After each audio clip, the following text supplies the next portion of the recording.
Finale से एक दिन पहले उन लोगों ने मेरे आगे डिमांड रखी for that compromise and everything कि तुम कर लो and you will be the winner. मतलब बढ़िया बोलते हैं, मुझे लगा नहीं था आपको देख के कि आप इसे देखिए क्या है मेरे मतलब वैसे मुझे लगा ना कि आप थोड़ा आपने हाय भी- मुझसे दोस्ती करोगे।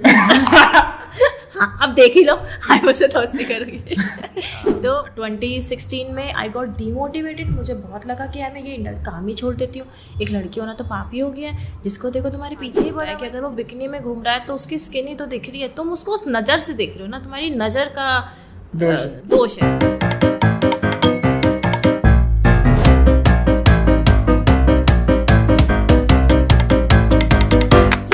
ख्याति मैम कैसे हैं आप? मैं बहुत ही अच्छी हूँ जय, और बहुत ही खुश हूँ आपको मिलकर। First of all thank you for joining the show ma'am, and मैं चाहूँगा कि एक बार आप हमारे व्यूअर्स को अपना इंट्रोडक्शन दें। मेरा नाम ख्याति शर्मा है और मैं मिस इंडिया इको इंटरनेशनल 2017 रह चुकी हूँ, जिसमें मैंने इंडिया को रिप्रेजेंट करा है, और मैं मिस उत्तराखंड 2013 भी रह चुकी हूँ, और करेंटली मैं इम्बेलिश टैलेंट मैनेजमेंट के नाम से एक टैलेंट मैनेजमेंट एजेंसी ओन कर रही हूँ, जिसमें हम लोग miss tin Uttarakhand, miss India tin Asia Pacific नाम के ब्यूटी पैजेंट्स कराते हैं। ख्याति मैम मैं ना एक छोटी सी चीज़ जानना चाहूँगा आपसे कि देयर आर 2-3 टर्म्स, और मैं आपसे पूछता हूँ कि क्या ये आपस में इंटर रिलेट करते हैं या फिर ये एक ही सिक्के के कई सारे पहलू हैं। सबसे पहला है फैशन वर्ल्ड, दूसरा है ब्यूटी वर्ल्ड, और तीसरा है आपका मॉडलिंग। क्या ये तीनों सिमिलर चीज़ें हैं या फिर ये डिफरेंट है? कहने के लिए तीनों सिमिलर है और इंटरकनेक्टेड हैं। जैसे कि मॉडल क्या होता है, जो सुंदर हो, जो फैशनेबल हो, और जिसमें ये दोनों क्वालिटीज़ होती हैं वही मॉडल है। तो जो आपने बोला फैशन इंडस्ट्री, तो ऑफ कोर्स उसमें कवर हो गया, और ब्यूटी वो कवर हो गया, तो वो दोनों तीनों मिलके बन गए एक मॉडल। तो वो तीनों ऑलमोस्ट सिमिलर है, इंटरकनेक्टेड है। ख्याति मैम जब आपको क्राउन मिला था 2013 में, आई रिमेंबर दैट कि उस टाइम मैं तो 10th क्लास में होऊंगा और मुझे इतनी समझ नहीं थी। सो मैं आपसे पूछना चाहता हूँ कि जब आपने ये अपना करियर स्टार्ट किया मॉडलिंग फील्ड में, तो क्या आपके पेरेंट्स ने आपको सपोर्ट किया था या आपकी जर्नी कैसी रही? जय पहले तो जब आप 10th क्लास में थे तो मैं भी कॉलेज फर्स्ट ईयर में थी, तो आपको बिल्कुल समझ नहीं थी और मुझे इतनी समझ थी। Emotional, damn it! और हाँ, पेरेंट्स का बहुत सपोर्ट रहा। बिना पेरेंट्स के सपोर्ट के तो कुछ भी पॉसिबल नहीं था। पेरेंट्स का सपोर्ट के साथ मैंने मिस उत्तराखंड से स्टार्ट किया था अपना करियर, और मुझे आज भी याद है जब मैं वो टाइटल, वो क्राउन लेके अपने घर आई थी, तो जो घर वालों की खुशी थी वो मुझे रियलाइज़ हुआ, वो खुशी जो क्राउन लेके भी नहीं थी वो उनके फेस पे थी। तो मुझे मेरी एक्चुअल हैप्पीनेस वो क्राउन से ज़्यादा उनकी खुशी में थी। मैं मैं मानता हूँ कि आप बहुत ही मॉडर्न बैकग्राउंड से आती होंगी, क्योंकि अभी भी सोसाइटी में मॉडलिंग को थोड़ा वैसा प्रोफेशन जो है वो कंसिडर किया जाता है। ख्याति मैम मैंने एक बड़ी छोटी सी चीज़ ऑब्जर्व की और मैं आपसे जानना चाहूँगा कि आपका क्या इस पे पॉइंट ऑफ व्यू है। दैट हम काफ़ी सारी लड़कियों को देखते हैं और आज के टाइम पे हर कोई सुंदर दिखना चाहता है, specially on the social media. So मेरा ये मानना है कि ना, मैं जब किसी लड़की को देख रहा हूँ तो मुझे उसके अंदर दो प्रोफाइल दिख रही है, फर्स्ट विद मेकअप और सेकंड विदाउट मेकअप। मैं आज जानना चाहूँगा, बीइंग अ गर्ल, क्या जो ये दो डिफरेंट प्रोफाइल्स हैं उसके पीछे जो एक एक्चुअल ह्यूमन है, क्या वो सिमिलर है, या फिर जब विदाउट मेकअप होता है तो थोड़ा सा कॉन्फिडेंस लेवल डाउन होता है, या विद मेकअप होता है तो थोड़ा कॉन्फिडेंस लेवल अप होता है? आपको क्या मानना है इस बारे में? ऐसा नहीं है जय कि without makeup confidence level down होता है या with makeup confidence level up होता है, ऐसा नहीं है। पर हाँ, जैसे कि हम लोग हैं जो मॉडलिंग बैकग्राउंड से भी नहीं है, उन लोगों को क्या होता है, वो अच्छे कपड़े पहनते हैं, नए कपड़े पहनते हैं, तो उनको अच्छा लगता है कि हाँ हम आज अच्छे दिख रहे हैं। ऐसे ही मेकअप के साथ है, इंसान थोड़ा सा फ्लॉलेस लगता है मेकअप के साथ, और विदाउट मेकअप उसको थोड़ा सा लगता है कि हाँ शायद मैं और फ्लॉलेस हो जाऊँ। बट वही वाली बात है, इंसान की इनर पर्सनालिटी तो ना मेकअप से चेंज होती है ना बिना मेकअप के, वो तो सिमिलर रहती है, क्योंकि इनर पर्सनालिटी तो बिना कपड़ों के, बिना मेकअप के, उसको कैसे चेंज करोगे? तो फ़र्क पड़ता भी है और नहीं भी पड़ता है। बट हाँ, जब तुम ग्रेजुअली ग्रो करते हो लाइफ में, तब तुम्हें रियलाइज़ होता है नहीं यार, मैं बिना मेकअप के ही ठीक हूँ, चलो निकलो उठो, क्योंकि पर्सनालिटी, तब तुम्हारी पर्सनालिटी बोलती है, तुम्हारा मेकअप और फेस नहीं बोलता है। Khyati ma'am, I just want to ask you that कि ये मॉडलिंग जो इंडस्ट्री है ये काम कैसे करती है? लाइक मेरे को हमेशा ये लगता है कि मॉडलिंग इंडस्ट्री में ना एक टाइम बाद ग्रोथ रुक जाती है और फिर वो कहीं दूसरे रास्तों पे निकल जाते हैं। मैं आपसे जानना चाहूँगा कि आपने जब एंटर किया था इस फील्ड में, आप कैसे देखते थे कि आपका फ्यूचर कैसा होगा? जब मैंने ना हमेशा से जब मैंने अपने मॉडलिंग करियर की शुरुआत करी थी, तो मैं हमेशा से क्लियर थी अपने माइंड में कि मुझे मिस इंडिया का टाइटल चाहिए, मुझे ये क्राउन चाहिए, वो क्राउन चाहिए। तो मेरे पास 5 क्राउन्स हैं, ठीक है, चाहे उस छोटे छोटे क्राउन को ले लो। मैं मिस IM में भी रही थी, वो इंडियन मिलिट्री अकेडमी में उनका कैडेट्स का होता है, तो वो छोटे छोटे क्राउन्स को मिला के 7-8 क्राउन्स हैं मेरे पास। तो आई वॉज ऑलवेज क्लियर कि हाँ मुझे ब्यूटी पैजेंट करने हैं। उसके बाद I always wanted to do my own, अपना खुद का बिजनेस, तो वो मैं कर रही हूँ। बट देन हाँ ऐसा भी है कि विद अ पर्टिकुलर टाइम थोड़ा ग्रेजुअली इंसान का फ्यूचर जो है in the modelling industry down होता है। नॉट बिकॉज कि इंसान की एज हो जाती है, वो बूढ़ा हो जाता है, उसकी शादी हो जाती है, ऐसा कुछ भी नहीं है। जिम्मेदारियाँ बढ़ जाती हैं, सोचने का तरीका बदल जाता है, फैमिली प्रेशर आ जाता है, तो वो रीज़न है कि जो मॉडलिंग करियर को इंसान का ग्रेजुअली डाउन जाता है, और कोई रीज़न नहीं है। ख्याति मैम, रिसेंटली मैंने एक नेटफ्लिक्स पे एक डॉक्यूमेंट्री देखी थी, हॉट गर्ल्स वांटेड। बेसिकली वो एक पोर्नोग्राफिक इंडस्ट्री के ऊपर है, और मैंने थोड़ी रिसर्च भी किया और मैंने ये पाया है कि ना एक जो पोर्नोग्राफिक इंडस्ट्री में जो आपका करियर का जो ड्यूरेशन होता है वो अगर बिल्कुल ही एवरेज है तो 3 मंथ्स तक होगा, अगर ठीक ठाक है तो 6 मंथ तक, वरना तो मैक्स अगर बहुत ही कोई फेमस है तो 12 महीनों तक चलता है। अगर आप मियां खलीफा का भी एग्जाम्पल लेते हैं तो उसने सिर्फ और सिर्फ 3 महीने काम किया है उस इंडस्ट्री में। और ये तो हो गया वैलिडेशन की वैलिडिटी कितनी होती है। मॉडलिंग में भी होता है कि अगर आप जैसे 30 क्रॉस कर जाते हो तो मॉडलिंग में भी स्पेशली फॉर फीमेल्स बहुत प्रेशर रहता है कि आपको सुंदर दिखना है और ज़्यादा उस चीज़ को मेंटेन रखना है। आपको भी लगता है कि ये जो प्रोफेशन है ये अपना एक एक्सपायरी डेट लेके आता है कि इस तक हम इसको कर सकते हैं? पहली बात तो ना मॉडलिंग इंडस्ट्री ही नहीं है, वो लेके आती है एक वैलिडेशन लेके आती है कि हमारे को अच्छा दिखना है। आजकल आई गेस हर फील्ड में, जो मॉडलिंग फील्ड में नहीं हुई है वो भी अच्छा दिखना चाहता है और परमानेंटली अच्छा दिखना चाहता है। और अब हम मॉडलिंग इंडस्ट्री की बात करते हैं कि वैलिडेशन होता है कि 30 ईयर्स के बाद तुम्हारा करियर डाउन जा रहा है। तो आई रिपीट कि ऐसे बहुत सारे एग्जाम्पल्स हैं, जो जैसे कि लक्ष्मी राणा बहुत बड़ा एग्जाम्पल है, जीता जागता, और कैरल ग्रेशियस है, सुष्मिता सेन है, ठीक है, और मेल्स में जैसे वो मेल्स में मिलिन सोमन देखो ना, ठीक है, बहुत सारे अनगिनत एग्जाम्पल्स हैं हमारे पास, और वो कितना अच्छा कर रहे हैं इंडस्ट्री में, उनको तो एज ने नहीं रोका। तो टैलेंट को रोकने के लिए एज मैटर नहीं करती है, ये एक मिथ है कि एज मैटर करती है। टैलेंट को कोई नहीं रोक सकता, ना एज रोक सकती है, ना तुम्हारी ढलती हुई ब्यूटी रोक सकती है, क्योंकि देन वही वाली बात है, ब्यूटी ढल जाएगी, तुम्हारी पर्सनालिटी नहीं, टैलेंट नहीं। तो टैलेंट कभी नहीं, टैलेंट के लिए कोई एज नहीं है, कुछ भी नहीं है। बट अब हाँ, आपकी वो जो क्वेश्चन था वो पोर्नोग्राफी वाला, कि उसमें वो एक डिफरेंट टॉपिक है, एक डिफरेंट थिंग्स है, वो बिल्कुल मॉडलिंग इंडस्ट्री से ऐसा कनेक्टेड नहीं है।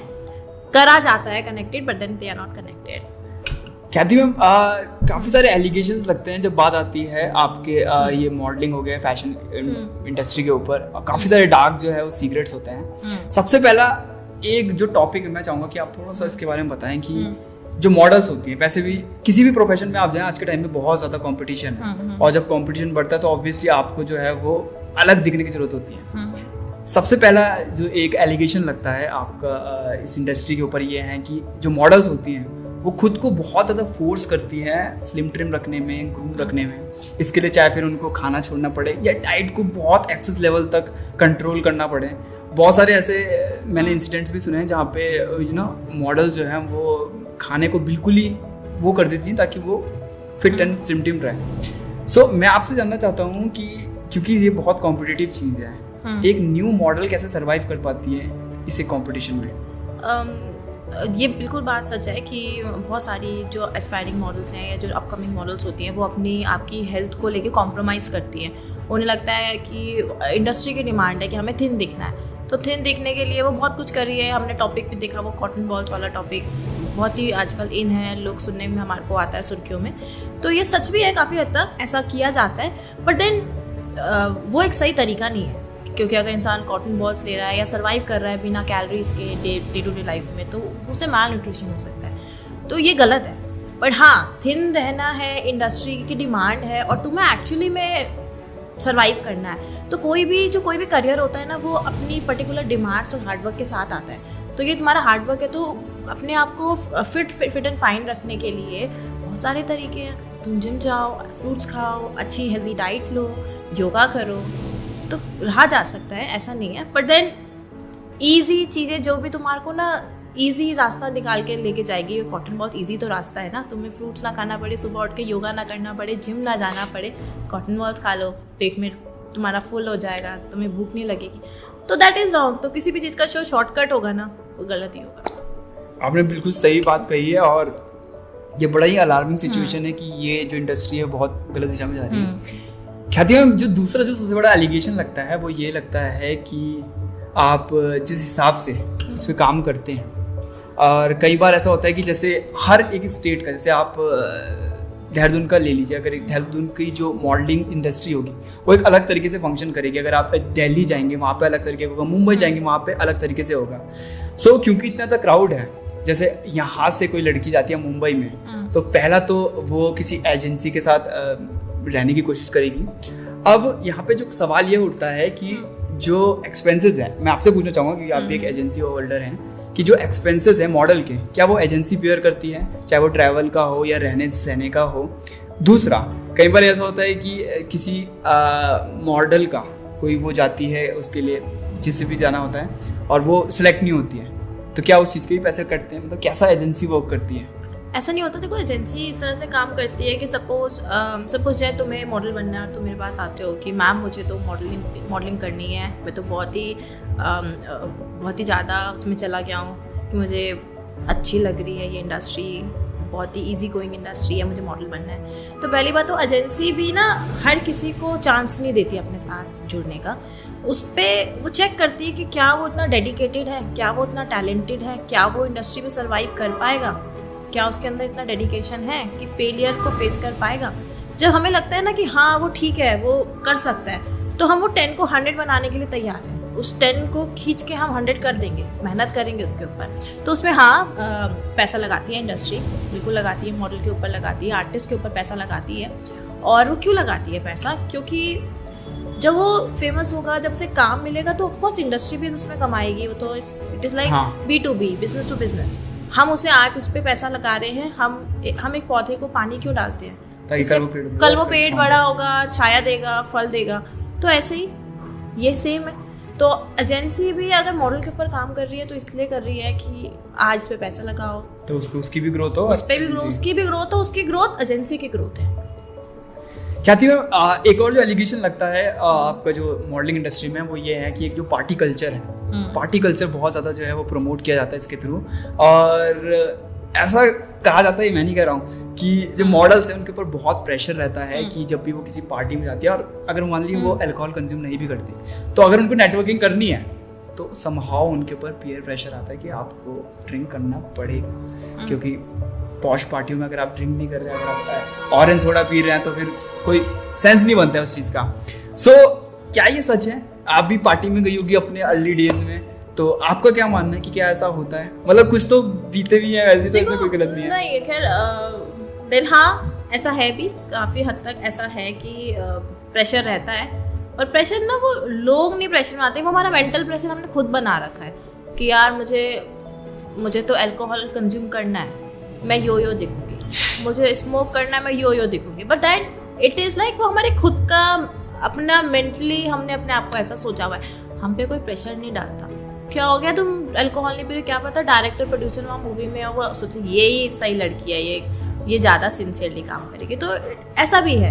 तो ये हमारी खुद की सोच है। और हाँ, पार्टीज़ में जाने के लिए ये आजकल की जो ये जनरेशन है, ऐसा सच है कि वो पार्टी में जाने के लिए एक्साइटेड रहती है। They are ready to do anything कि हमें पार्टी में जाना है और पैसा खर्च करना है, धमाल मचानी है। तो हाँ, उन्हें धमाल मचानी है, एक्चुअली मचानी है, और वो करते हैं ऐसा। ये भी है, मतलब दोनों पहलू ऐसे, हर सिक्का दो पहलू के साथ आता है, ऐसे ही हर इंसान तो इसमें सच भी और कई हद तक सच, देखो काफी हद तक सच है, सबकी अपनी सच्चाई है।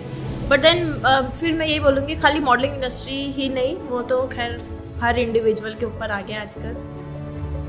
ख्याति, एक और जो एलिगेशन लगता है इस इंडस्ट्री के ऊपर वो है सेक्सुअल अब्यूज का।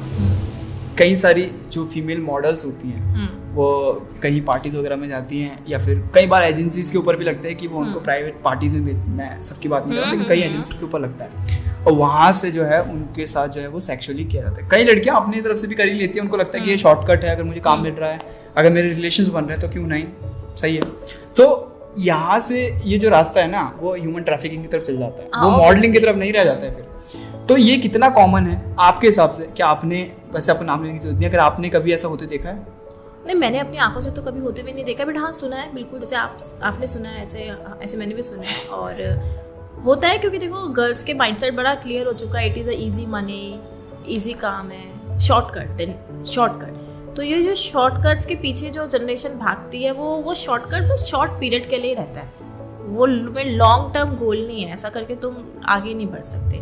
और रही एजेंसीज पार्टी के लिए भेजती है तो हो सकता है मे बी, बट देन वो हमारी एक इंडिविजुअल की खुद की पर्सनालिटी है, वो किस चीज़ को हाँ बोल रहे हैं, किस चीज़ को ना बोल रहे हैं, क्योंकि कोई तुम्हें ज़बरदस्ती तो कुछ नहीं कराएगा तुम्हारे से, तुम्हारी खुद की मर्जी के ऊपर है। तो तुम्हारे को ना one has to be smart enough कि वो अपनी लाइफ के डिसीजंस ले सके, उसे सही गलत की पहचान हो, ये भी एक बात है।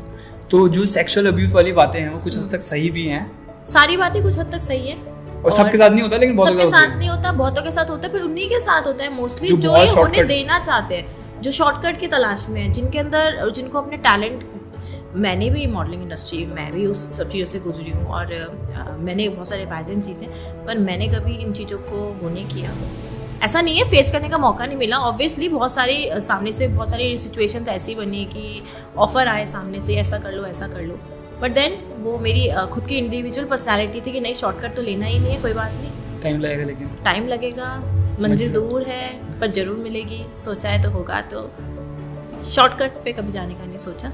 ख्याति मैम, जब आपने 2013 में क्राउन जीता था, मैं आपसे पूछना चाहता हूँ कि क्राउन जीतने के बाद होता क्या है? मतलब मेरे जानने में भी एक आध ने जीता है अभी, ठीक है ना, तो या तो इसके बाद मुझे वो किसी म्यूजिक वीडियो के सॉन्ग में, मतलब वीडियो में दिखते हैं, बाकी इसके बाद मुझे सडनली वो गायब से हो जाते हैं। तो मुझे बताइए कि एक बार जब आप कोई कंपटीशन जीतते हैं तो उसके बाद क्या बदलता है? देखो ये थोड़ा सा ना ये हमारी जो नॉर्मल लोगों की थिंकिंग है वो ये है कि एक ब्यूटी पैजेंट जीतने के बाद एक इंसान जो है वो मॉडल बनेगा या एक्टर बनेगा, ऐसा ज़रूरी नहीं होता। जो आप कह रहे हो ना लोग गायब हो जाते हैं, तो गायब वो इसलिए नहीं होते, क्या पता कोई ऐसी ब्यूटी क्वीन हो जो एक बहुत अच्छी एनजीओ रन कर रही हो, जो एक सोशल एक्टिविस्ट हो सकता है वो एजुकेशन की फील्ड में अच्छा करने चले गई हो। तो ऐसा नहीं है कि एक ब्यूटी क्वीन को मॉडल और एक्टर ही बनना है, ऐसा नहीं है। ब्यूटी क्वींस जो होती हैं वो ना it is more of a personality girl, जो फेस बन सकता है यूथ के लिए। यूथ उनको फॉलो करना चाहे कि मुझे इसके जैसा बनना है, और वो कैसे बनना है वो उसको रास्ता दिखाती है। तो ब्यूटी क्वीन एक बहुत सारी रिस्पॉन्सिबिलिटीज़ के साथ आती है, तो ऐसा नहीं है कि उसे खाली वीडियो एल्बम ही करनी है या एक्टर ही बनना है, मूवी में ही जाना है, ऐसा नहीं है। Khyati ma'am, I just want to ask you that कि जब आप बनी थी तो उसके बाद आपने फिर दूसरे कंपटीशन की तैयारी की। अच्छा, मैं सवाल ये था कि जब आप बाहर के कंपटीशन के लिए गई हैं तो आप काफ़ी डिफरेंट कंट्रीज़ के मॉडल से मिली हैं। मैंने एक बड़ी डिफरेंट सी चीज़ नोटिस की है कि जो फॉरेन कंट्रीज़ की जो मॉडल्स हैं, एक तो वो लंबी चौड़ी हाइट की होती है। क्या इंडिया में भी ऐसा ऑब्सेशन है कि भाई हाइट लंबी होनी चाहिए तभी आप मॉडल बन सकते हो, या फिर बिल्कुल ही को वो क्या माचिस की तिल्ली जैसा आपका फिगर होना चाहिए? नहीं, ऐसा नहीं है। जैसे कि देखो एक इंसान इंजीनियर बनता है, वो IIT क्रैक करने जाता है, तो उसके कुछ क्वालिफिकेशंस, एक एलिजिबिलिटी क्राइटेरिया होता है कि इंसान को 60% होना चाहिए, तभी वो एग्जाम में बैठ सकता है, फिर उसे रिटन एग्जाम क्लियर करना है। तो ऐसे ही है ब्यूटी पैजेंट्स में जब बात होती है तो एक क्राइटेरियाज बने हुए हैं कि तुम्हारी हाइट को मिनिमम 5'5" होना चाहिए, उसे छोड़ो तो तुम शायद, हर पैजेंट के अलग क्राइटेरियाज हैं। तो जिसमें मैं गई थी उसका एक पर्टिकुलर क्राइटेरिया था कि तुम्हें एटलीस्ट 5'6" होना चाहिए। तो जब मेरी वो हाइट क्राइटेरिया में मैं सिलेक्ट हुई, फिर उसके बाद और क्राइटेरियाज थे, बहुत सारे क्वेश्चन आंसर राउंड हुए, वॉक के सेशंस हुए, फिर मैंने एक नेशनल पैजेंट को जीता, उसमें बहुत सारी लड़कियां थी ऑल ओवर इंडिया से आ रही थी। फिर उसको जीतने के बाद मैं वहाँ से जैसे IIT के लिए इंसान एग्ज़ाम क्लियर कर चुका है, अब वो BTech करने के लिए गया है, मतलब इंजीनियरिंग करने के लिए गया। तो ऐसे भी मैंने नेशनल पैजेंट में अपनी इंजीनियरिंग करी, समझ लो। फिर मैंने उसको जीता। उसके बाद जब मैं जीत गई, ऐसे समझ लो कि एक इंसान ने इंजीनियरिंग कर ली, नाउ वो IIM के लिए जा रहा है, MBA के लिए प्रिपेयर कर रहा है। ऐसे फिर मैंने इंटरनेशनल पैजेंट में जाके उसके लिए प्रिपेयर किया। तो वहाँ पर हर कंट्री के अलग अलग पार्टिसिपेंट विनर्स आ रहे थे। कंपटीशन एक्चुअली में बहुत टफ था, क्योंकि वो मेरा फर्स्ट इंटरनेशनल ट्रिप था जो मैंने खुद सोलो स्टार्ट किया घर से। अपनी जो मेरी जर्नी थी इजिप्ट की, वो अकेले की थी, मेरे साथ कोई अपने खर्चे में या फिर नहीं, एजेंसी के खर्चा एजेंसी का था, बट देन स्टिल ट्रिप मेरी स्टार्टिंग अकेली करी मैंने। तो अकेले इंटरनेशनली खुद ट्रैवल करना, और भी at the age of maybe I was 22 ऐसी रही होंगी मैं उस समय। तो खुद से जब ये स्टार्ट करी मैंने जर्नी तो टफ तो थी, कंपटीशन बहुत टफ था। एक दूसरी कंट्री में जाके एक अलग ही प्रेशर आता है इंसान के ऊपर इंडिया को रिप्रेजेंट करना है। इंडिया का प्रेशर आता है वहाँ पे, तुम्हें तुम्हारे वेल विशर्स भी होते हैं, तो तुम्हें ट्रोल भी किया जाता है। तुम कुछ अच्छा कर रहे होते हो, किसी को शायद वो अच्छा लगे, किसी को ना लगे, और दूसरे कंट्रीज़ के लोग तुम्हें ट्रोल करते हैं क्योंकि they want their country winners to highlight. तो वो उसके लिए भी तुम्हें ट्रोलिंग होती है। तो अच्छा बुरा दोनों सब चीज़ों का बर्डन लेके जब तुम कोई पैजेंट में अपने आप को शो करते हो और इंडिया को रिप्रेजेंट करते हो, तो इट इज़ सच बहुत टफ होता है, बहुत टफ होता है। देन ठीक है। ख्याति, एक जो चीज़ है और मैं आपसे पूछना चाहता हूँ, मैंने कई लोगों को ये बोलते हुए देखा है कि जो बड़े लेवल के कंपटीशन होता है वहाँ पे एक बिकिनी राउंड होता है, ठीक है ना। तो कई लोगों का ये मानना है कि ये करना ही क्यों है। मैं आपसे पूछना चाहता हूँ कि पहले तो कि ये कंपटीशन होता क्या, क्योंकि मैंने कभी ध्यान से देखा भी नहीं है इसको। मुझे बताइए कि ये पहला स्टेज होता है, फिर ये होता है, फिर ये होता है, ये होता है, लोकल लेवल में ऐसे वाले चलते हैं, इंटरनेशनल में ये ऐड हो जाता है वगैरह। देखो, स्टेट पैजेंट की जब बात होती है तो कोई भी स्टेट पैजेंट बिकिनी राउंड के साथ नहीं आता है। और जब नेशनल पैजेंट होता है तो हाँ ऑब्वियसली उसमें एक स्विमवेयर राउंड होता है। और लोग कहते हैं कि स्विमवेयर राउंड नहीं होना चाहिए, तो मेरा कहना है कि स्विमवेयर में दिक्कत क्या है, हमारी सोच में दिक्कत है, इज़न्ट इट। हमारी सोच है। अब एक लड़का अगर शर्टलेस घूम रहा है तो उस सैंडो में घूम रहा है तो कोई ऑब्जेक्शन क्यों नहीं है, क्योंकि उसकी तो सिर्फ स्किन दिख रही है ना। तो वो एक फीमेल के लिए क्यों नहीं इंसान बोलता है कि अगर वो बिकनी में घूम रहा है तो उसकी स्किन ही तो दिख रही है, तुम उसको उस नज़र से देख रहे हो ना, तुम्हारी नज़र का दोष है। तो अपनी नज़र ठीक करो, अपनी मेंटालिटी ठीक करो। और ऐसे ही जब इंटरनेशनल पैजेंट में बिकनी राउंड जो एक स्विमवेयर राउंड होता है वो कंपलसरी राउंड होता है, तो उसमें मुझे लगता है कोई दिक्कत ही नहीं है। तो चाहे कोई सा भी कंपटीशन हो, ऑब्वियसली तुम अपनी बॉडी में if you are comfortable in your own body तो क्या दिक्कत है। वो राउंड इसलिए नहीं होता कि तुम अपनी बॉडी को शो कर रहे हो, इसलिए होता है you are comfortable with it. तुम अपनी बॉडी को, जैसी भी तुम्हारी बॉडी है, मे बी किसी की देखो some people come with scars, किसी के स्कार्स होते हैं, किसी के स्ट्रेच मार्क्स होते हैं, देन दैट जो वो एक्चुअल उसके पीछे का वो बना हुआ है ना कि क्यों, तो उसमें यही है कि if you have that stretch marks, तुम्हारे स्ट्रेच मार्क्स है और तुम फिर भी बिकिनी पहनने के लिए कंफर्टेबल हो, then that girl is a beauty queen, क्योंकि वो खुद को एक्सेप्ट कर रही है। तुम खुद को एक्सेप्ट नहीं कर पा रहे तो सोसाइटी को कैसे एक्सेप्ट कराओगे चीज़ों को। फैक्ट। तो सोच का नज़रिया है, बिकिनी में कुछ नहीं रखा है। सलाम है आपके इस नज़रिए को, मैं बड़ा इम्प्रेस्ड हूँ। अच्छा, ये तो चलो, ये तो बहुत ऊपर की बात हो गया। इनफैक्ट जैसे कि डांस नंबर्स होते हैं आज के टाइम पे, तो वो जो भी अच्छा ब्लाउज में, यही ब्लाउज वाली बात पे आ गई।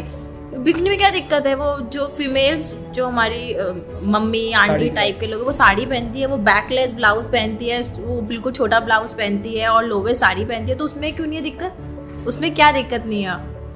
तो बिकनी में क्यों दिक्कत है, वो मतलब ये फिर एक इसका एक अलग तबका जो कहते हैं अरे इनको संस्कार कहाँ है, ये हाँ इसको संस्कार का है, और वो खुद से करे तो दिक्कत नहीं है। वो तो आपकी बात सही है। अच्छा, इनफैक्ट अभी मैंने कुछ देखा था कि जैसे ये जो कल्चर है, मतलब जो भी इसको टॉप बोलते हैं, क्रॉप टॉप पहनने का है, वो अब रीजनल सॉन्ग्स में भी आने लगा है। मैंने कुछ फेसबुक पर देखा था कि अब ये जो फुअर्ड था, जो देखिए हमारे क्षेत्रीय संगीत में भी आ गई। मैं यही कहना चाहता हूँ कि अगर एक मर्द बनियान में पूरी गली में घूम सकता है तो एक फीमेल को क्या है, ये सिर्फ ये है कि हम एक पुरुष इस सोच का तो नज़रिया देखो ना। हम अपने इस्लाम कल्चर में अगर बात करें तो उनके हम बुर्खा पहनना चाहते हैं, तो बुर्खा पहन के क्या वो लोग सेफ हैं हमारे इंडिया में? अगर हम बात करें, अगर हम जो छोटे कपड़ों की बात करते हैं तो वो हम मॉडर्नाइजेशन से कनेक्ट करते हैं कि वो हमारे असूलों के खिलाफ है, वो हमारे संस्कृति के अगेंस्ट है। जब यही बात होती है तो जो संस्कृति के अगेंस्ट है और लोग एलिगेशन लगाते हैं कि कल के दिन तुम रात को बाहर जा रहे हो, कुछ हो जाएगा तो तुम्हारी कपड़ों की गलती है। ये तो क्या जो बुरखों में घूमते हैं क्या वो सेफ है? उनके साथ कुछ हुआ नहीं है हमारी हिस्ट्री में आज तक? हुआ है ना। तो कपड़ों की गलती नहीं है, इंसान के दिमाग की गंदगी है, दिमाग की गलती है। और जिस समय ना हमारा फॉरेन कंट्रीज़ की बात करें तो फॉरेन कंट्रीज़ में बहुत सारी कंट्रीज़ हैं, थोड़ा इस्लामिक कंट्रीज़ को छोड़ के, तो वहाँ पर लोग बिकनीज़ में, बीचेस में तुम्हें मिलेंगे। उनका डे टू डे लाइफ का रूटीन है, वो ऐसे ही चले जाते हैं। फॉरेन में तो यही इस चीज़ के लिए तो जाते हैं ना। हाँ, तो फॉरेन में लोग जाते हैं, वो तो बिल्कुल कुछ नहीं हो रहा है। हम भी वहाँ जाके बिकनी में घूमने लग जाते हैं। इंडिया में यहाँ पे लोग शादी करते हैं, हनीमून में थाईलैंड पहुँच जाते हैं, बाली पहनते हैं और वहाँ पे शॉर्ट ड्रेस पहनते हैं, बिकनी पहनते हैं, मसाज कर, वहाँ सब कुछ ठीक है। इंडिया में आके सब कुछ गलत क्यों है? आपकी बात बिल्कुल तो वही है, सोच का नजरिया। क्या थी अब एक मैं आपसे सवाल पूछना चाहूँगा कि ये जो वर्ड ब्यूटी है आपके लिए क्या है? इसका मतलब लाइक अगर बीइंग अ मैन, अगर मैं आपको बताऊँ तो ये थोड़ा वैसे लग सकता है क्लीशे आंसर, बट मेरे लिए तो ये है कि अगर सामने वाला कंफर्टेबल है मेरे साथ तो मेरे लिए वो इम्पोर्टेंट नहीं ज़्यादा। पर मैं आपसे पूछना चाहता हूँ कि आपके लिए ब्यूटी का मतलब क्या है? आपके अपने लेवल पे ब्यूटी का आपके लिए मतलब क्या है? मेरे लिए ना ब्यूटी को अगर मैं एक शब्द में बताऊँ तो वो है अंदरूनी सुंदरता। वो अंदरूनी सुंदरता मतलब दिल की सुंदरता, ठीक है? एक पर्सनैलिटी, तुम्हारे अंदर एक ऑरा होना चाहिए। जब तुम किसी के साथ बैठो तो दूसरा इंसान ना तुम्हारा फेस छुपा हुआ भी हो ना, वो तुम्हारी बातों से घायल हो जाए, वो बोले वाह यार मैं किसको मिलके आ गया आज, तो वो है एक्चुअल ब्यूटी। हम बहुत बार ना अगर एक मेटलिस्टिक, क्योंकि जो फेस की ब्यूटी है that is a materialistic beauty, makeup is a materialistic, ठीक है ना? वो नकली है, मेकअप भी नकली है। हमारा किसी की आंखें बहुत सुंदर है, मे बी उसकी आंखों में कोई चश्मा लग जाए, ठीक है, लेंसेज लग जाए, कुछ दिक्कत हो जाए, कुछ भी हो सकता है, एनीथिंग इज पॉसिबल। तो वो सब मेटलिस्टिक है, पर दिल, अच्छी इंसान की एक अच्छी आदत, एक अच्छा व्यक्ति, वो कभी नहीं बदलेगा। वो उसकी कोई उम्र नहीं है, वो कभी ओल्ड एज में नहीं जाने वाला, वो हमेशा यंग रहेगा। तो वो ही एक्चुअल ब्यूटी है। बहुत गहरी बात बोली है ख्याति मैम। एक मैं सवाल हरगिज से पूछता हूँ, मैं आपसे पूछना चाहता हूँ कि जब आपने इस एक प्रोफेशन के थ्रू अर्निंग करना शुरू किया, बिकॉज ये एक अनऑर्गेनाइज सेक्टर है, और जैसे किसी गवर्नमेंट हम जॉब में होते हैं तो हमारे पास ऑप्शन रहते हैं कि भाई ये पेंशन मिलेगी या ये है, और आसपास 3-4 होते हैं बुड्ढे जो पता है चले ये कर ले बेटा ये कर ला। जब आपने पैसा कमाना शुरू किया, मैं आपसे पूछना चाहता हूँ कि आपने पर्सनल फाइनेंस कैसे मैनेज किया? मतलब आपने सेविंग्स कहाँ से सीखी, या इन्वेस्टमेंट जो कहते हैं भविष्य के लिए निधि जो है वो आपने कैसे कहाँ से सीखा, या ऐसा कुछ था भी कि नहीं? ये सब चीज़ें ना लाइफ में तुम्हारे को ना एज के साथ आती है। पहले जब मैंने अर्न करना स्टार्ट किया तो लाइफ की कोई डिमांड ही नहीं थी, तब लगता था शॉपिंग करो, खाओ, दोस्तों के साथ ऐश करो, पार्टी करने चले जाओ, वो था खर्चे का मतलब। फिर जब बड़ी हुई थोड़ा, देन आई रियलाइज नहीं, अभी मुझे ट्रैवल करना पसंद आने लग गया। इंस्टेड ऑफ शॉपिंग, ट्रैवल करो, दुनिया देखो, उसमें वो ज़्यादा सुकून दे रहा है। फिर वहाँ पे चले गया पैसे। फिर थोड़ी और बड़ी हुई, देन आई रियलाइज अब खुद के खर्चे बढ़ गए, क्योंकि खुद का काम करना है, खुद पैसे जोड़ने हैं, तो वो खर्चे और माइंड सेट चेंज होता चला गया। जो वो माइंड सेट एज के साथ चेंज होता चला गया, सेविंग्स का दिमाग में खुद आता चला गया, क्योंकि पहले पेरेंट्स के पैसे हुआ करते थे तो कभी सोचा ही नहीं कि मजबूरी पड़ेगी तो क्या होगा, सोचा ही नहीं ना कभी। मतलब ये आपकी बात बिल्कुल सही है, पापा की परी हूँ मैं। ऊपर से बिजनेस चलाने के लिए तो ये तो बहुत हेक्टिक चीज़ है, बहुत हेक्टिक है। आई स्टिल रिमेंबर मैंने एम्बेलिश को स्टार्ट किया था 2015 में, now it's been almost 6 years। तो मैं बहुत यंग थी, तो लोग मुझे बोलते थे, जब मैं बोलती थी हाँ अभी भी हो, तो हाँ अभी भी हो, तो उस समय आई वॉज जस्ट 22 या 23 उस टाइम पे। तो सब मुझे बोलते थे तुम तो इतनी छोटी हो, हाउ यू मैनेज। मुझे बड़ी दिक्कत भी होती थी। हम जब इवेंट्स के लिए I used to meet people, तो लोग मुझे बोलते थे, वो देखो जब तुम ये बातें कर रहे हो ना मॉडलिंग इंडस्ट्री में कि गंदगी है, लोग तुम्हारे को उस तरह से देखते हैं, तो हर फील्ड में है। आई स्टिल रिमेंबर कि जब when I used to go out for sponsorship, तो क्या होता था, लोग मेरे सामने बैठते थे तो उनको लगता था ये तो एक सुंदर लड़की है, तो बातें कहीं से शुरू होती थी, कहीं और जाती थी, कहीं और जाती थी, तो काम की बात हो ही नहीं पाती थी। मैं भी डिमोटिवेट हुई 2016 में। I got demotivated. मुझे बहुत लगा कि यार मैं ये काम ही छोड़ देती हूँ, एक लड़की होना तो पाप ही हो गया है, जिसको देखो तुम्हारे पीछे ही पड़ा हुआ है। मतलब मैं जिससे भी बात करती थी that person is after me. मुझसे दोस्ती करोगी? हाँ अब देख ही लो, हाय मुझसे दोस्ती करोगी। तो ये तो है ही फैक्ट है। तो कितनों से दोस्ती कितनी बार कर लेगा इंसान यार। काम करना है, दोस्ती नहीं करनी है। तो बहुत दिक्कत हुई, डिमोटिवेटेड भी फील हुआ, सब कुछ हुआ। फिर दोबारा से स्टार्ट किया, फिर और स्ट्रॉन्ग फील करा। आपने बिल्कुल सही बात कही। Khyati ma'am, I just want to know कि जब आपने किया था 2013 में, जब भी आपने शुरू किया था, क्या तब से अभी में कुछ चेंज आया है इस इंडस्ट्री में? हाँ बिल्कुल आया है, बहुत। हाँ बिल्कुल चेंज आया है। देखो जब मैंने अपना मॉडलिंग करियर स्टार्ट किया था 2013 में, तो उस टाइम पे फैमिलीज ना बहुत अवेयर नहीं हुआ करती थी। उनको ब्यूटी पैजेंट तो समझ आता नहीं था, सिर्फ एक मॉडलिंग का मॉडल वर्ड समझ आता था। Model equals to modern.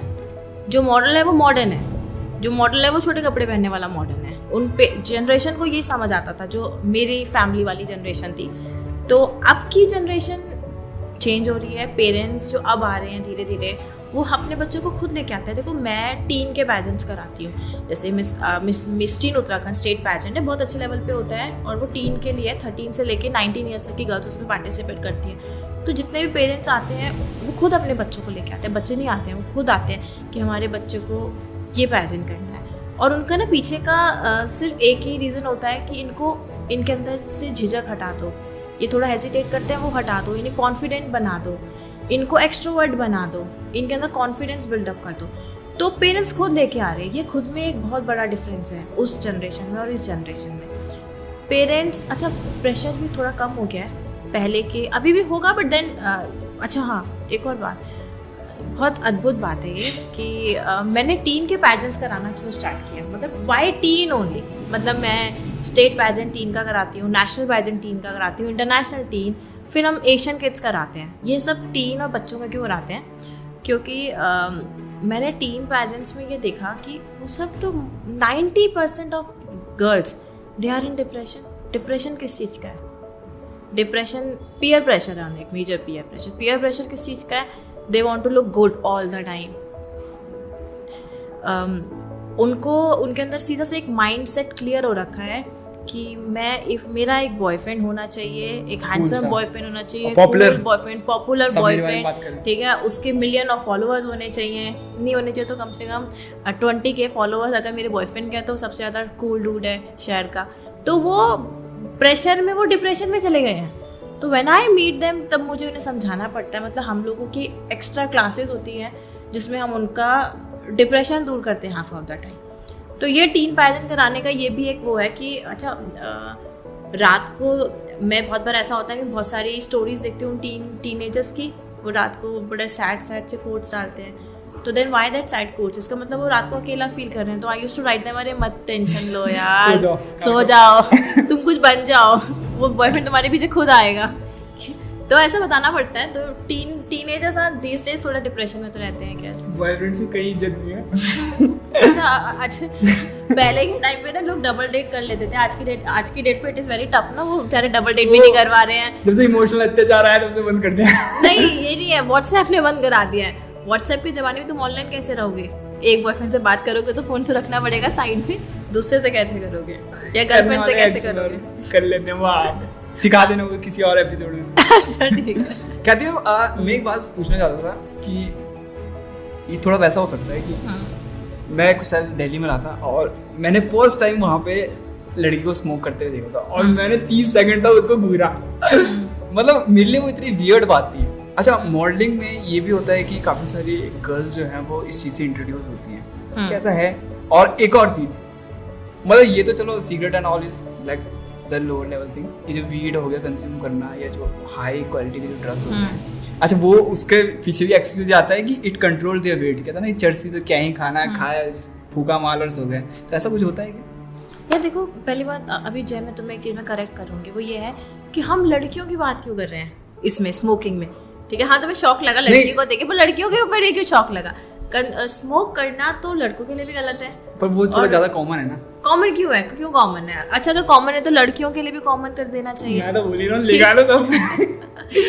हाँ तो या तो स्मोक करना, देखो स्मोक करने में सबसे बड़ी खराबी है कि तुम्हारे लंग्स में इफेक्ट होने वाला है, ये कहने की बात है। और रही वो गांजा और वो जो तुम बता रहे हो कि उससे वेट कंट्रोल होता है, हाँ होता है, क्योंकि ना सूख जाता है, थोड़ी थोड़ी वेट कंट्रोल होते होते इंसान पूरा ही कंट्रोल हो जाता है। तो कोई ऐसा नहीं है, ऐसा कोई बेनिफिट नहीं है। तो ये सोच के तो जो भी स्मोक कर रहे हैं प्लीज ना करो स्मोक। अपनी इच्छा से करना करे, लेकिन हाँ, वेट कंट्रोल मत करने के लिए मत सोचो, बिकॉज वेट कंट्रोल करते करते तुम भगवान को कंट्रोल हो जाओगे। सो ख्याति मैम, मेरा एक सवाल था कि जैसे जैसे मॉडल की उम्र बढ़ती है, not just female model but males के साथ भी, वो काफ़ी सारे अपने बॉडी में ट्रांसप्लांट कराते हैं। लाइक ऑब्सेशन अलग अलग चीज़ का होता है। कई सारी मैंने लड़कियों का देखा है कि वो सिलिकॉन जो है वो अपने ब्रेस्ट में भी और भी डिफरेंट पार्ट्स में भरवाते हैं। पहली चीज़ तो ये एक बहुत वैसा है। एक एपिक केस आपको भी पता होगा शायद कि अनुष्का शर्मा ने अपने अपर लिप ऑगमेंट कराया था। तो ये सब मतलब क्या है? क्या ये इंडस्ट्री में बने रहने के लिए है कि मतलब क्या है इसके पीछे का? इसके पीछे बस यही है कि तुम अपने आप को इन्हांस करना चाहते हो। सुंदरता की कोई लिमिट नहीं है। अब उर्वशी रौतेला इतनी सुंदर है तो सब, अब मैं भी सोचूंगा मुझे भी उतना सुंदर बनना है। भगवान ने इतना सुंदर नहीं बनाया तो क्या करूँ, मुझे जाना पड़ेगा सर्जन के पास, लिप ऑगमेंट कराना पड़ेगा, चीक ऑगमेंट कराना पड़ेगा। तो वो सब है हमारी खुद की डिमांड्स हैं कि हमें कितना अच्छा दिखना है। मतलब ये गलत नहीं है, हमारी खुद की पर्सनल चॉइस के ऊपर है, गलत तो कुछ भी नहीं है। सही गलत तो हम कौन होते हैं? उनके पास पैसा है इतना जो करा रहे हैं। ख्याति में मैं आपसे पूछना चाहता हूँ कि आप इतने सारे ये जो इवेंट्स ऑर्गेनाइज कराते हैं, मतलब ये क्योंकि आपने मॉडलिंग से जो है वो एंटरप्रेन्योरशिप में स्विच किया है और काफ़ी सारी फीमेल्स और भी करती होंगी ऐसा। मैं जानना चाहता हूँ कि आपकी कंपनी मतलब कैसे कैसे जो है इस चीज़ों को करती हैं, और अगर किसी और को भी अगर कभी अपनी कंपनी खोलनी हो तो मतलब कैसा रोड मैप रहता है? मैं उत्तराखंड में कोई भी फीमेल एक्चुअली में टैलेंट मैनेजर नहीं है जो इस इवेंट कंपनी ओन कर रही हूँ। तो उनकी इच्छा थी कि मैं ऐसा कुछ करूं, तो उनसे सीखा। He is like a role model to me. और रोड मैप कुछ नहीं होता यार, रोड मैप तो किसी भी चीज़ को करने का जो रोड मैप है वही हार्डवर्क है। तो बस डटे रहो, मंजिल मिल जाएगी। जो टैलेंट मैनेजर होता है एक्चुअली में वो क्या वो टीम का कोच होता है, ऐसा कुछ है? वो सब चीज़ों का कोच होता है। देखो सिखाता भी और वो उनको वो, हाँ, तो ऐसा नहीं। वैसे तो देखो जो एम्बेलिश है, एम्बेलिश के पीछे बहुत सारे लोगों का हाथ है। एक पूरी टीम है जो काम करती है, day and night we work, और तब रिजल्ट्स और आउटकम्स आते हैं। खाली मेरी मेहनत नहीं है उसमें, बहुत सारे लोगों की मेहनत है। और पर हाँ, अगर मेरे बारे में बोला जाए कि मेरा रोड मैप क्या रहा ब्यूटी पैजेंट से एंटरप्रेन्योरशिप का, तो ऑब्वियसली वो ये रहा कि जब मैंने अपना इंडस्ट्री में अपना करियर स्टार्ट किया था तो अपॉर्चुनिटीज़ कम थी, उत्तराखंड में बहुत कम थी। One has to go out, उसके लिए दिल्ली मुंबई नहीं था, बिल्कुल भी नहीं था। दिल्ली मुंबई तुम्हें जाना पड़ेगा। वहाँ जाने के लिए देखो जब भी तुम खर्चा आता है, फैमिली से जब तुम इतना ज़्यादा मनी एक्सपेक्ट करते हो तो वो एश्योरेंस मांगती है कि तुम कैसे, अगर तुम हम इतना पैसा लगाएं तो लगाएं, पर तुम कैसे, तुम्हें और ये ना एक ऐसी इंडस्ट्री है जो टैलेंट के साथ साथ ना कहीं तुम्हारे लक पे भी डिपेंड करती है। लक हैंड टू हैंड चलता है, ऐसा नहीं है कि सिर्फ टैलेंट होता है, लक भी बहुत इंपॉर्टेंट है अगर एक एक्टर बनना है। हजारों लड़कियां रोज डेली बेसिस पे मुंबई जाती हैं और एक्टर बनने का ड्रीम लेके, पर सब तो नहीं बनती। कितनी मूवीज़ हम लोग देखते हैं, कितने हमने न्यू एक्टर्स लास्ट 3 इयर्स में देख लिए या 4 इयर्स में देख लिए, बहुत कम, गिन चुन के हमको 2-3 नाम होंगे, शायद बच्चा वो नाम बता देगा, तो है ही नहीं क्योंकि ज़्यादा नाम। तो पेरेंट्स थोड़ा डाउट में आते हैं और अपने बच्चे को बाहर भेजने के लिए थोड़ा सा टफ होता है। देन आई रियलाइज़ कि हमारे उत्तराखंड में उतनी अपॉर्चुनिटीज़ क्यों ना दी जाए। तो इंडस्ट्री मैंने इसी सोच के साथ एम्बेलिश को स्टार्ट किया था। और अब काफ़ी टाइम से चीज़ें चेंज हो चुकी है। देहरादून में बहुत सारी मूवी की शूटिंग्स होती हैं। हाँ। जो देहरादून के उत्तराखंड का टैलेंट है, हमारे देवभूमि का टैलेंट है, उनको मौका दिया जाता है और वो अच्छा करने का उनको प्रोत्साहित करते हैं कि तुम अपना टैलेंट शो करो। तो अब कहीं नहीं, हम उत्तराखंड भी कहाँ पीछे रह गया। अब तो जनरेशन का सबसे बड़ा चेंज यही आ चुका है कि अच्छा, और तुम्हें पता है नॉर्थ की सबसे ज़्यादा डिमांड रहती है टीवी सीरियल्स में। ये बात मतलब तुम्हें शायद नहीं पता होगी, बिकॉज हमारे उत्तराखंड की लड़कियाँ सुंदर हैं, हिंदी भी अच्छा बोलती हैं, इंग्लिश भी अच्छा बोलती हैं। बाकी थोड़ा सा स्टेट्स में लैंग्वेज का थोड़ा सा कम्युनिकेशन का वो रहता है, एक गैप रहता है। तो उत्तराखंड हमेशा टॉप नॉच डिमांड में रहता है टीवी इंडस्ट्री में। कहती मैम, आप जब फीमेल का, आप तो मेनली फीमेल्स को हैंडल करती हैं, लेकिन मेल मॉडल के भी क्या ऐसा टैलेंट मैनेजमेंट होता है? हाँ, बिल्कुल होता है। हम लोग खाली फीमेल्स ही नहीं, हमारे पास मेल मॉडल्स भी, हम उन्हें भी हैंडल करते हैं। तो हम तो मेल फीमेल में कोई डिफ्रेंशिएट ही नहीं करते। हम तो कहते हैं जो मेल कर सकता है वो फीमेल कर सकता है। मेल अगर सैंडो पहन सकता है तो फीमेल बिकनी पहन सकती है। और यही इसको हम बैनर में आगे प्रचार करेंगे। हाँ, हम तो कुछ करते ही नहीं। हम तो कहते हैं लड़का लड़की कुछ नहीं है। हम लड़का लड़की के बारे में हमसे बात भी ना की जाए। हम तो ये कहते हैं। ख्याति मैम, आपको याद होगा कि आई गेस 19 के बाद से मीटू मूवमेंट स्टार्ट हुआ था, जब तनुश्री दत्ता ने फर्स्ट टाइम आके बोला था नाना पाटेकर के बारे में, और उसके बाद से काफी सारे फीमेल जो है वो आगे गए हैं, कुछ ने अपने नाम को हाइड किया, कहीं कुछ वैसे में। एक चीज मैं आपसे पूछना चाहता हूँ कि हमेशा फीमेल्स की बात क्यों होती है? लाइक मेरा ऐसा मानना है कि मेल्स के साथ भी जो है वो सेक्सुअल जो है भी यूज होता है, क्योंकि होता है, बिल्कुल होता है, मेल्स के साथ भी होता है। वही हम तो कहते हैं मेल फीमेल में फ़र्क क्यों चीज़ है। और हाँ बिल्कुल होता है। शायद अगर मेल के लिए फिर ये रहता है कि अगर बाहर बात आ गई तो फिर हाँ नहीं, अगर ये मीटू में मूवमेंट को और अगर हम करते ना और ज़्यादा थोड़ा सा आग लगने देते और ज़्यादा, तो क्या पता मेल्स भी आते हैं अपने बारे में बोलने, हो सकता था ऐसा भी, ये भी एक वो है। और या देखो ये तो ठीक भी था बहुत। मेरे पास भी I also have a story to share. मैं नाम नहीं लूँगी। वंस मैं एक पैजेंट के लिए मैं गई थी, ठीक है, और ज़्यादा डिटेलिंग तो नहीं दूँगी, हाँ ऊपर की स्टोरी रहती हूँ। तो फिनाले से एक दिन पहले उन लोगों ने मेरे आगे डिमांड रखी for the compromise and everything, कि तुम कर लो and you will be the winner. तो पता क्या होता है, ये लोग ना बहुत इंसान के ना दिमाग से खेलते हैं। जब तुम उस लेवल पे जाते हो और तुम्हें लगता है कि यार तुम्हारे से पेरेंट्स तुम्हारे एक्सपेक्टेशन लगाकर घर पे बैठे हुए हैं कि तुम्हें वो क्राउन लेके जाना है, और तुमसे ना एक दिन पहले कोई ये डिमांड रखते आगे कि नहीं अब बताओ क्या करना है, तो तुम सोच में पड़ जाते हो कि क्या करना है। बट देन ना वहाँ पे वो अपब्रिंगिंग का गेम होता है। लेकिन अपब्रिंगिंग वर्ड है ना, ये बहुत बड़ा वर्ड है, जो तुम्हारे को ना पेरेंट्स तुम्हारे को कहते हैं ना तुम कि मेरे पेरेंट्स की सिखाए हुए रास्ते में मैं निकली, या ऐसे बड़ी बड़ी बातें, तो ये एक्चुअल में ना काम आती हैं। ये बातें जो पेरेंट्स सिखाते हैं ना काम आते हैं। तो वहाँ पे अपब्रिंगिंग, मेरी अपब्रिंगिंग स्ट्रॉन्ग थी, वो उसने हावी नहीं पढ़ने दिया उस चीज़ को। पर देन शायद कुछ ना समझ कोई हो तो उसके ऊपर हावी भी होती होंगी ऐसी बातें, तो होता है। देखो गंदगी तो है, पर देन इस इंडस्ट्री में नहीं है, हर इंडस्ट्री में। जीते कॉम्पिटिशन? नहीं जीती। सीधा शक जाएगा तो जीता है। नहीं जीती मैं, उस पैजेंट में जीती नहीं। अब शायद जो लोग मुझे पर्सनली जानते होंगे उनको पता चल गया होगा मैं किसकी बात कर रही हूँ, क्या बात कर रही हूँ। बट देन हाँ ऐसा होता। और अगर आप बोल भी देते तो बोलते अरे ये तो बदनाम करने के लिए आ रखी है। हाँ उस जगह से मैं नहीं करूँगी अब बदनाम। It's been a long time now. आपने बहुत सारी बातें बताई है ख्याति मैम, और मैं चाहता हूँ कि रैप अप करने से पहले आप जो न्यू लड़कियाँ आती हैं, जो बिल्कुल ही स्टार्टअप के पीछे देख के आती है, चमक धमक के देख के कि भाई हम तो लाइमलाइट में आएंगे और रातों रात ही हम धूम मचा देंगे, एक बार आप थोड़ा सा रियलिटी चेक करके दे दें कि इसमें बहुत स्ट्रगल है और ये चीज़ें होती हैं। पहले तो मैं यूथ को ये मैसेज देना चाहूँगी कि लाइफ में कोई भी शॉर्टकट नहीं है। तुम कोई भी फील्ड चूज़ करो, मॉडलिंग करो या कुछ भी चूज़ करो। और मॉडलिंग इंडस्ट्री तो बहुत बड़े स्ट्रगल के साथ आती है और लक के साथ आती है, हार्डवर्क के साथ आती है। तो अपने शू लेसेस को टाई अप कर लो। अगर if you are ready to struggle तो इंडस्ट्री में कदम बढ़ाओ, नहीं तो घर में रहो। कोई शॉर्टकट नहीं है। शॉर्टकट लेने के बाद भी तुम्हें इंडस्ट्री वेलकम करेगी, कहीं नहीं लिखा है।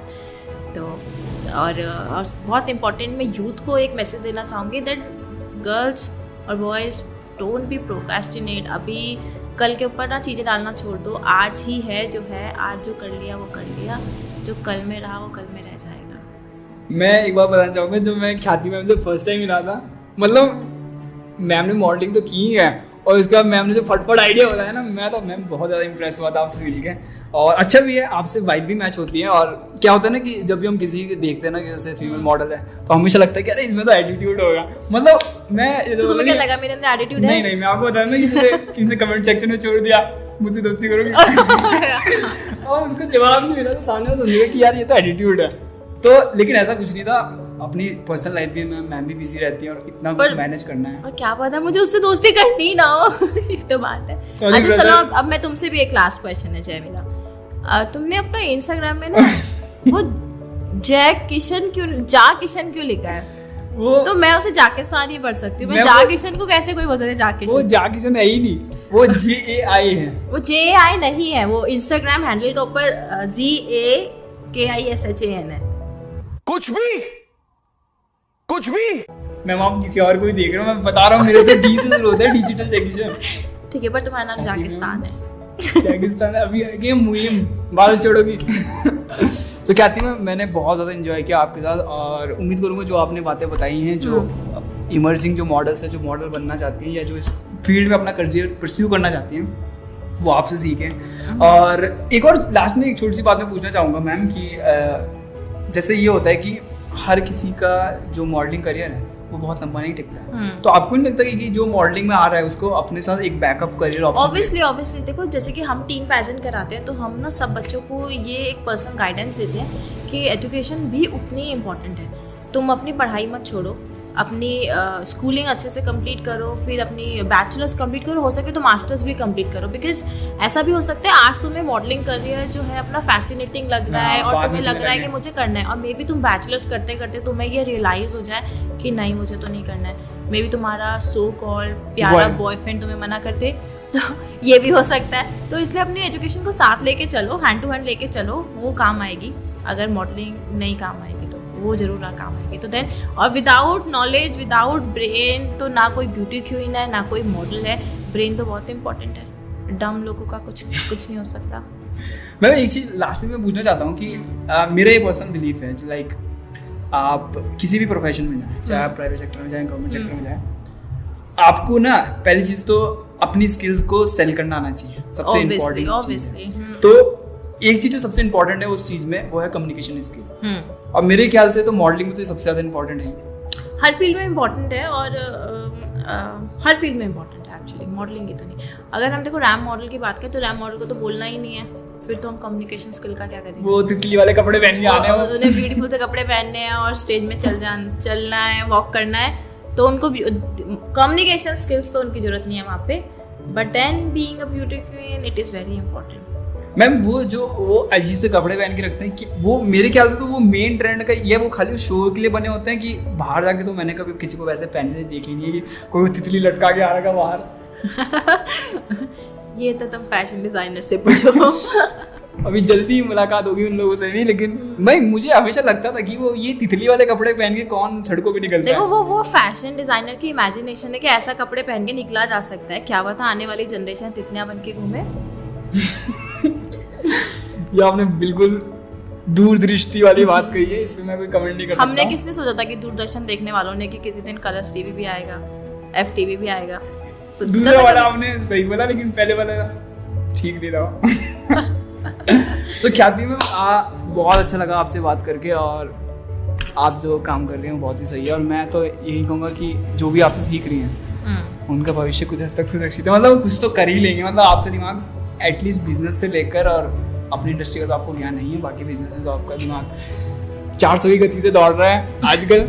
तो मेरे को तो बहुत अच्छा लगा ख्याति मैम। सेम है जैद, बहुत ही अच्छा लगा तुम्हारे साथ बातें करके, और मुझे लगता है तुम भी बहुत अच्छा फ्यूचर में बहुत ही मैं भी ट्राई मारूंगा मॉडलिंग करने वालों। क्या पता तुम्हें भी हम जल्दी तितलियां पहने भी लगाए भी देखें स्टेज पे। तितलियां तो देखोगे, लेकिन तितलियों के साथ देखोगे आप।